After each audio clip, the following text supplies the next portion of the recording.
তারপর হচ্ছে platelet concentrate, red cell concentrate, এগুলো দেওয়া যেতে সব পারে। দিয়ে দিবেন? IV fluid. সব দিয়ে দিবেন? জি জি ভাই। সব দিয়ে দিবেন? সব না আমরা একসাথে দিয়ে দিবেন?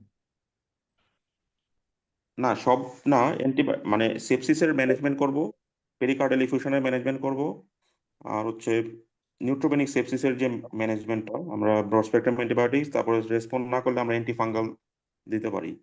ওকে। এটার যেটা করতে হবে সেটা ইমিডিয়েট হসপিটালাইজেশন, এন্ড দেন হচ্ছে যে ঠিক যেহেতু অ্যাসেপসিস। পেশেন্টের অ্যাবসেস আছে, অ্যাবসেসটা ড্রেন করার জন্য ব্যবস্থা নিতে পারবো আমি, আর আইভি অ্যান্টিবায়োটিক দিব। আর এই ইনভেস্টিগেশনে যেটা ছিল যে ব্রেস্ট থেকে আমি কালেকশন করে এটা pass for culture and sensitivity, আর সে অনুযায়ী আমি একটা বর্সপেন্টাইন অ্যান্টিবায়োটিক দিব আপ টু দি যতক্ষণ পর্যন্ত না আসে। যেহেতু ইমিডিয়েট ট্রিটমেন্ট বলছে, IV fluid, adequate nutrition, pain killer, আর হচ্ছে যে পেশেন্টের জন্য যেহেতু নিউট্রিপেনিক সেপসিস একটা চান্স, সেই ক্ষেত্রে আমি বর্সপেক্ট্রাম অ্যান্টিবায়োটিকে দিব আর কি। আপনি খুব চমৎকার বলেছেন, চমৎকার বলেছেন। আসলে আমরা কি, আমি আপনার উত্তরটা বলবো যে আসলে এটা চিন্তা করা উচিত আমাদের, যে আসলে শব্দটা ছিল ইমিডিয়েট ট্রিটমেন্ট। তাহলে আমি একটু অ্যান্সার স্ক্রিপ্টে যাই। আসলে এটা এসএলইর ফ্লেয়ার। দেখেন, সবসময় C3 C4 দেয়া হয় নাই, কিন্তু ডায়াগনোস কেস অফ এসএলই আপনার কাছে আসছে চেস্ট পেইন, জয়েন্ট পেইন নিয়ে, প্যালোর হয়ে গেছে, তার মানে এসিবি ফ্লেয়ার করতেছে। কিন্তু প্রবলেমটা হলো তার প্যানসাইটোপেনিয়া আছে।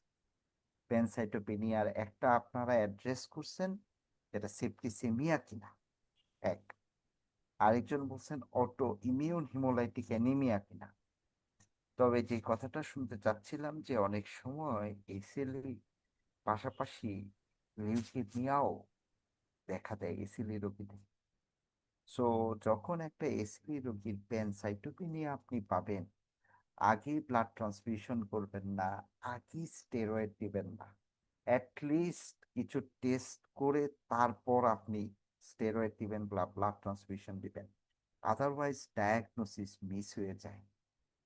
কেননা আপনি যদি চিন্তা করেন যে এটা septicaemia, blood culture, urine culture, breast abscess থেকে পাস ড্রেন করে সেটা কালচার সেন্সিটিভিটিতে দেন, সেটা একটা ইস্যু।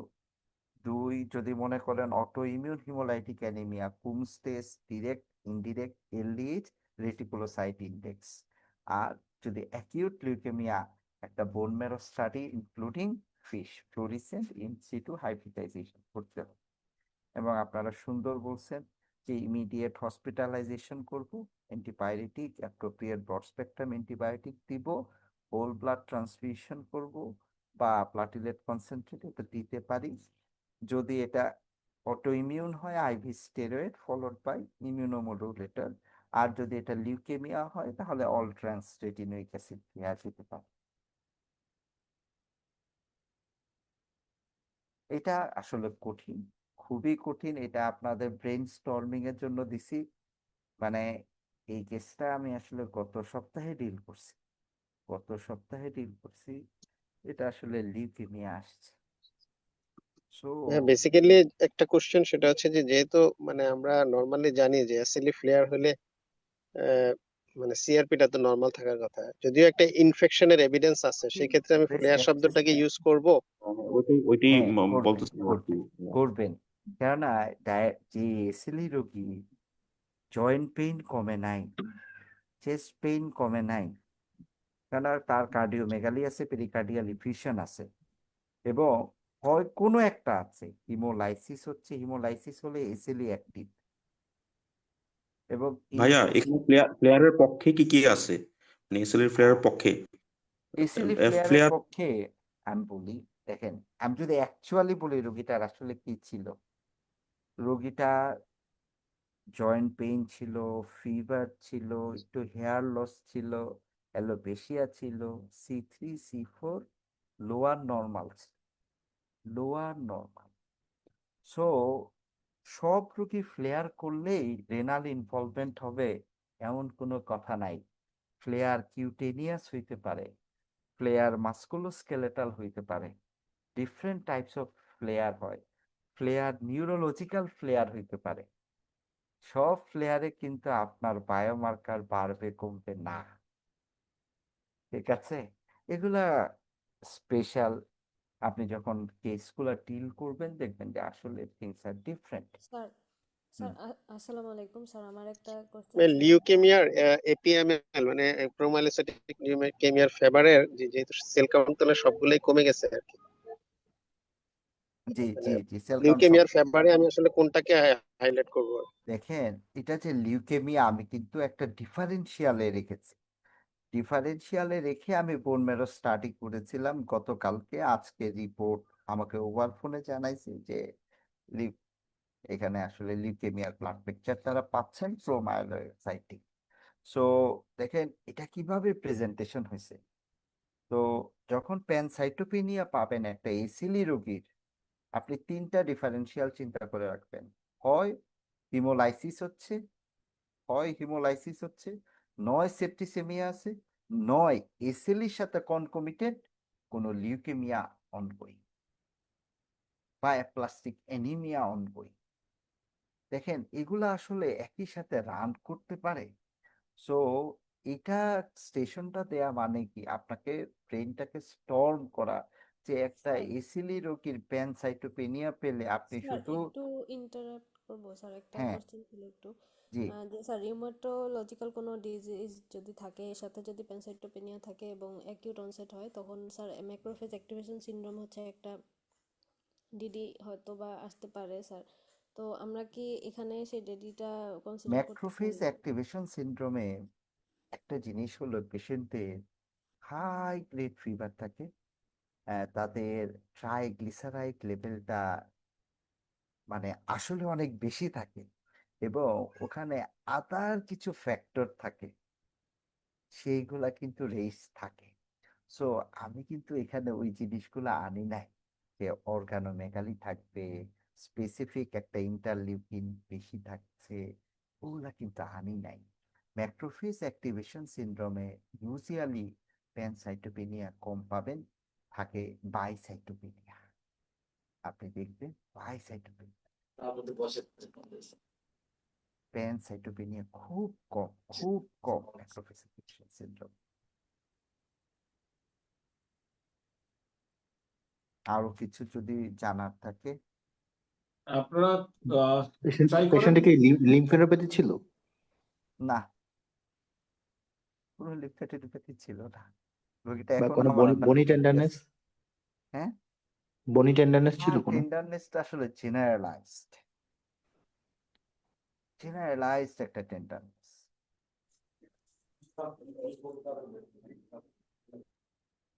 হ্যালো, হ্যাঁ জি জি আমার একটা কোয়েশ্চেন ছিল যে মানে এই পেশেন্টটার তো known case of SLE yes drug induce ধরনের ফিচার নিয়ে আচ্ছা আসতে পারে? হ্যাঁ আসতে পারে ভাই। যদি এই রোগীটা ধরেন এমএমএফ পাইতো বা জি জি, সাইক্লোফসফামাইড পাইতো বা রাইট, এজাথায়োপ্রিন পাইতো হাইয়েস্ট জি পসিবল ডোজে, তাইলে এটাও কিন্তু একটা পসিবিলিটিস, এটাও জি আমি কিন্তু একটা ওইটাই চিন্তা করছি, ড্রাগ ইনডিউস যদি ইমিউনোসাপ্রেসিভ কন্ডিশন হয় তাহলে তো এই ধরনের কন্ডিশন গুলো হ্যাঁ। অ্যারাইজ করতে পারে। এবং বোন মেরোকে সাপ্রেস সবচেয়ে বেশি করে কিন্তু অ্যাজাথায়োপ্রিন। এটা আমরা হয়তো অ্যাজাথায়োপ্রিন, রাইট, অনেকেই খেয়াল করি না, কিন্তু বোন জি মেরোকে খুব মেজর সাপ্রেশন করে অ্যাজাথায়োপ্রিন। সাইক্লোফসফামাইড কম, জি এমএমএফ কম, অ্যাজাথায়োপ্রিন অনেক বেশি। মানে এই স্টেশনটা আসলে আমি আপনাদের সাথে ডিসকাস করলাম যে আপনারা কিভাবে চিন্তা করেন, এইটা একটা প্যানসাইটোপেনিয়া আসলে কিভাবে চিন্তা করবেন আর কি। জি, ঠিক থ্যাংক ইউ। আছে জি থ্যাংক ইউ। আমি পরবর্তী স্টেশনে যাচ্ছি ভাই।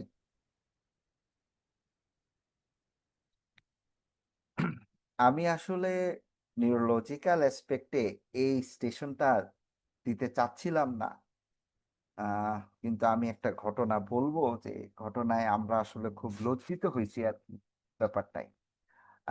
40-year-old male presented to you with a sudden severe headache and vomiting for 6 hours. Please see the pictures and answer the following questions. Describe the CT findings. What is your radiological diagnosis? Name 3 complications related to diagnosis. Name 2 important investigation for managing the patients. Outline the management. দেখবেন কিছু station থাকে প্রচুর উত্তর লিখতে হয় ছোট ছোট। So এরকম একটা স্টেশন এটা। তাহলে CT scan of the head showing There is hyperdense area in the right sylvian fissure, and also there is third ventricle is dilated, Hmm. and there is brain is edematous, Excellent. and also fourth ventricle টা একটু দেখা যাচ্ছে আসলে fourth ventricle Excellent. This is triventriculomegaly. Excellent, ভাই। চমৎকার observation. So আপনার radiological diagnosis বলেন।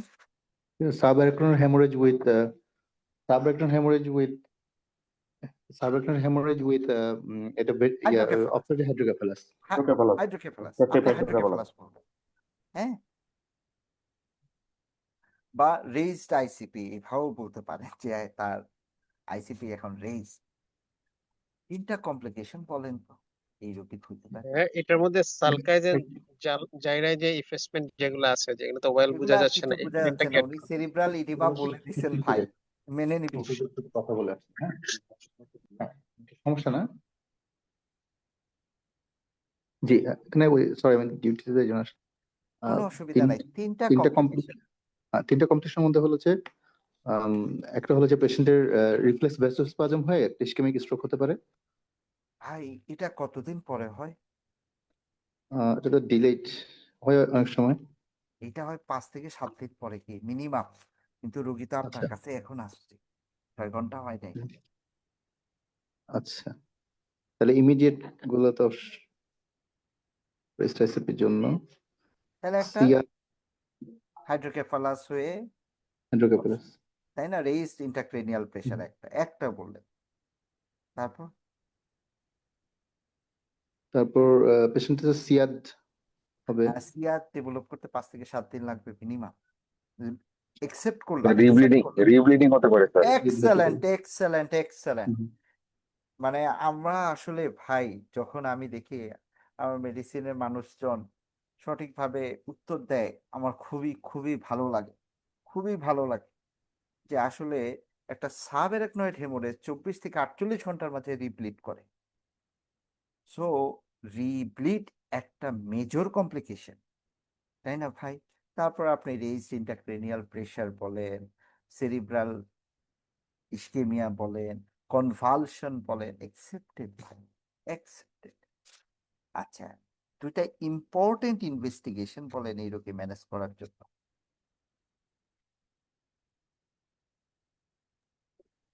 City আর MRI angiogram করতে হবে স্যার।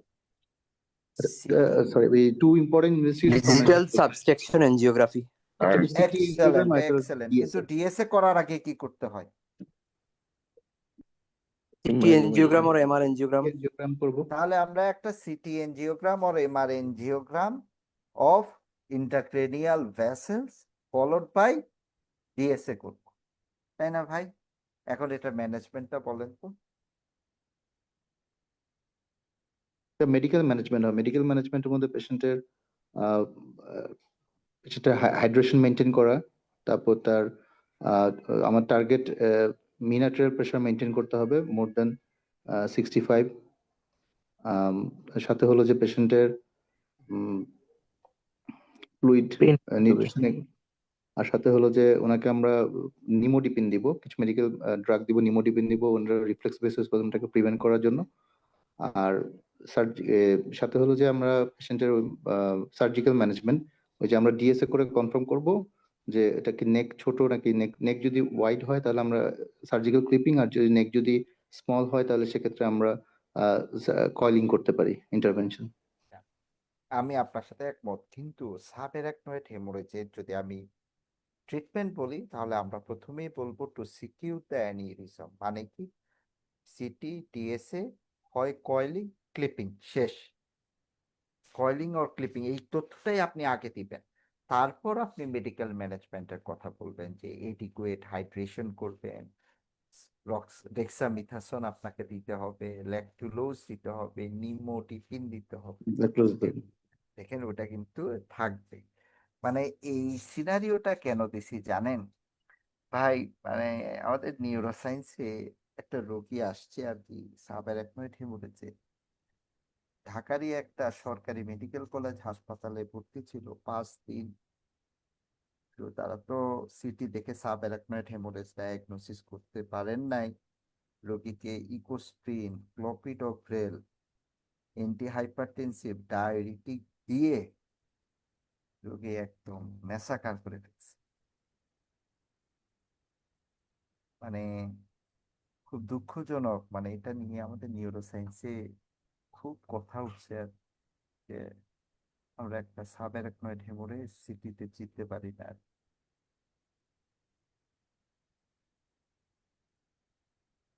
আপনারা মোটামুটি সবই উত্তর দিয়েছেন, তবে এখানে আরেকটা উত্তর দিলে আমি খুব খুশি হতাম, কেননা এখানে আমাদের ডায়াগনোসিসে অবস্ট্রাকটিভ হাইড্রোকেফালাস আছে, তাই না? এখানে যদি কেউ ইভিটির কথা বলতেন খুব ভালো হইতো। ঠিক আছে, তো মোটামুটি আপনারা সবকিছুই বলেছেন। দেখেন এখানে অনেক কিছু আছে, অনেক অপশন গুলো আছে, তাই না? এবং আমি কিন্তু ঠিকই hospital admission, coiling or clipping of aneurysm, external ventricular diversion, adequate hydration, আমি এই কথাগুলো রেখেছি। সো এরকম বড় স্টেশন থাকলে দ্রুততার সহিত লেখার চেষ্টা করবেন। তবে কেউ যদি বলতে পারেন যে এটা সিলভিয়ান ফিশারে হয়েছে, ব্লাডটা যেহেতু হাইপার ডেন্সিটি আছে, সো এমসিএন ইউরিজম থাকার সম্ভাবনা বেশি, একটু চমৎকার হবে।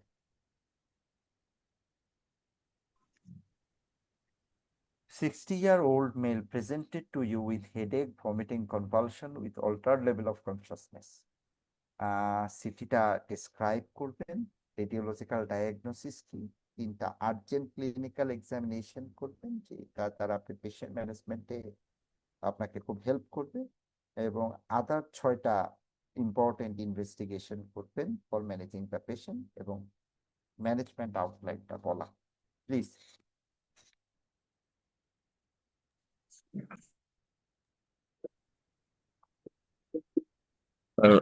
Axial CT scan of the head showing there is a complex hypertensive structure involving the left parieto-temporal occipital region, and also a hypotensive structure involving the frontal region. There is a midline shifting and compression of the ventricle. That is very interesting. So, sir, my radiological diagnosis is acute on chronic subdural hematoma. ওকে, এটাই তাই তো? তাহলে কি Which কি range I give you, sir? Sorry please. Sir, clinical examination, sir, general examination is a pulse take, blood check of the tachycardia and hypertension, and there is bilateral capillary hematoma, sir. Ophthalmoscopic examination, sir. আচ্ছা, Sir, আপনি দেখতে চাচ্ছেন যে raised আইসিপির কোনো feature আছে কিনা, তাই তো? ফলস লোকালাইজেশন আছে কিনা? জি, স্যার। তাহলে পেশেন্টের ডিসিজ দেখাটা খুব গুরুত্বপূর্ণ না ভাই? জি, স্যার, অবশ্যই, স্যার। জি, স্যার। আচ্ছা, তাহলে 6টা ইম্পর্টেন্ট ইনভেস্টিগেশন বলেন তো দেখি। Sir, investigation, routine কিছু investigation করবো, স্যার, যেমন serum creatinine, serum electrolytes, আর sir full blood count, sir, আর স্যার এইটি তো স্যার মনে হচ্ছে। আর মনে আসছে না, দেখেন জি, স্যার। এই সিটি স্ক্যানে আর কেউ কোনো এক্সট্রা একটা অবজারভেশনের কথা বলবেন, যেটা ইনভেস্টিগেশন এন্ড ম্যানেজমেন্টে ইম্পর্টেন্টলি অ্যাড্রেস করতে হবে? ভেন্ট্রিকুলোমেগালি শিফটিং আছে, আছে স্যার, ভেন্ট্রিকুলোমেগালি, মিডলাইন শিফটিং। ভেন্ট্রিকুলোমেগালি, এক্সেলেন্ট, দেখেন মিডলাইন শিফটিং আছে, তাই না? এবং অলরেডি হাইড্রোকেফালাস ডেভেলপ করে গেছে আনডাউটেডলি। অক্সিপিটাল রিজনটা ফ্রি, কিন্তু অ্যাকচুয়ালি প্যারাইটো, আর যদি বলেন প্যারাইটো ফ্রন্টাল লোব এফেক্টেড, টেম্পোরাল না। সো এই রোগীর আসলে কি করতে হবে যদি ম্যানেজ করতে চাই? বারহোল অপারেশন। তাহলে এই Sir, অপারেশন emergency করার আগে complete. অ্যাটলিস্ট কোয়াগুলেশন প্রোফাইলটা দেখবেন না? বিটিসিটি দেখতে হবে। বিটিসিটি না, বিটিসিটি দিয়ে এখন আসলে আপনি ব্লিডিং ক্লটিং টেন্ডেন্সি নির্ণয় করতে পারবেন না। আপনি বলবেন PT APTT, or INR APTT. ঠিক আছে, ক্লিয়ার? তাহলে আমরা যদি দেখি যে radiological diagnosis acute on chronic subdural haematoma with hydrocephalus, immediate যদি ক্লিনিক্যাল এক্সামিনেশন করব, Glasgow coma scale, focal neurological deficit and evidence of head injury. এবং আউটলাইন কি আপনারা সুন্দর করে বলছেন যে বারহোল অপারেশন অর ডিকম্প্রেসিভ ক্রেনিওটমি, শব্দটা হবে ক্রেনিওটমি, নট ক্রেনিয়েক্টমি। এবং এই রোগীকে অ্যান্টিকনভালসেন্ট দিতে হবে, ডেক্সামিথাসোন দিতে হবে। দেখেন সাবডুরাল হেমাটোমায় আমরা অনেক প্রেসক্রিপশন পাই যে অ্যান্টিকনভালসেন্ট দেয়া নাই, অথচ এটা কনভালশন জেনারেট করার মতো একটা মানে মেজর ডিজিজ।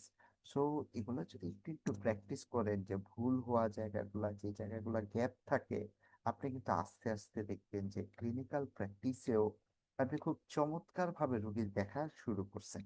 ঠিক আছে, কারো কোনো কোয়েরি আছে এখানে?